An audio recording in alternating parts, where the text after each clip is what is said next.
জুলাই আন্দোলনে অংশ নিয়ে সংযুক্ত আরব আমিরাতে কারা অন্তরীণ থাকা জুলাই যোদ্ধা আব্দুল হামিদের মৃতদেহ দেশে পৌঁছেছে।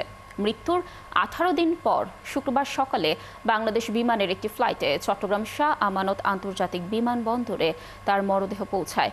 এ সময় স্বজনদের কান্নায় ভারী হয়ে ওঠে বিমানবন্দরের পরিবেশ।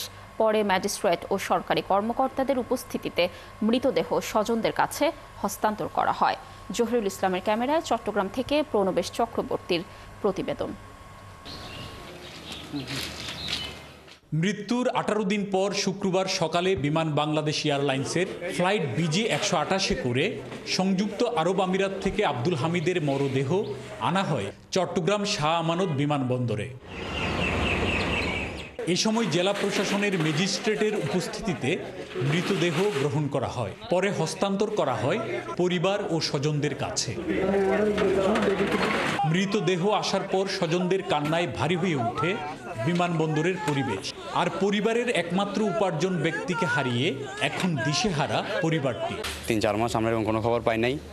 এরপর শেষের দিকে আমরা একটা খবর পাইছিলাম যে আমাদের টিম ছিল, যে টিমটা কাজ করছে, ওদের মাধ্যমে খবর পাইছি যে উনি এখানে কি জেলের মধ্যে আছে। এইটুকু সরকারের কাছে আমাদের একটাই দাবি, আমাদেরকে কোনো কিছু করার কারণ আমাদের সবগুলো ছোট ছোট বাচ্চা, আমার যে বড় বাচ্চা উনি ওনাকে সরকারিভাবে যে কোনো একটা চাকরি দিলে আমরা চলতে পারবো।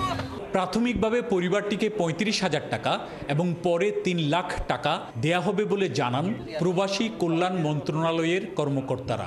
তাকে আমরা 35,000 টাকার চেক আমরা সৎকার করার জন্য সেটা দিয়ে হ্যান্ডওভার করেছি এবং আমাদের পরবর্তী প্রক্রিয়া হচ্ছে যে আমাদের 3 লক্ষ টাকা আমাদের আর্থিক অনুদান পাবে, সেটাও আমাদের এই প্রক্রিয়াতে আছে। আর এরপরে যেগুলো সরকারি সুবিধা আছে সেগুলো সে পাবে। খুব দ্রুতই উনি এককালীন যে আর্থিক সহায়তা, যেটা প্রবাসী কল্যাণ মন্ত্রণালয়ের ওয়েজার্নাস কল্যাণ বোর্ডের মাধ্যমে তিনি পাবেন, খুব শীঘ্রই এই টাকাটিও তিনি পাবেন এবং তার পরিবারকে সর্বাত্মক সহযোগিতা সরকারের পক্ষ থেকে যা যা তিনি প্রাপ্য সবকিছুই করা হবে ইনশাআল্লাহ। জুলাই আন্দোলনের উত্তাল সময়ে সংযুক্ত আরব আমিরাতে অনেকের সাথে আন্দোলনে নামেন হামিদ। আমিরাতে বিদেশি কারো কোনো আন্দোলন করার আইনি সুযোগ না থাকায় অনেক বাংলাদেশিকে তখন আটক করা হয়। এখনো 24 জন কারাগারে বন্দী আছেন। বিভিন্ন মন্ত্রণালয় বিভিন্ন জায়গায় দূরে আমাদের ভাইকে আমরা জীবিত আনতে পারি নাই। এই জীবিত আজকে মৃত হয়ে আছে। আমাদের আরো 24 জন ভাই জেলে বন্দী আছে। আমরা চাই তাদেরকে যেন জীবিত নিয়ে আসতে পারি।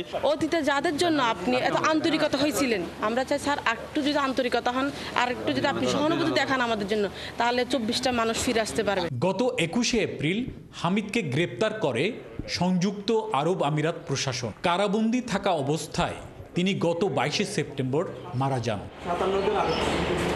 প্রণবেশ চক্রবর্তী, 71, চট্টগ্রাম।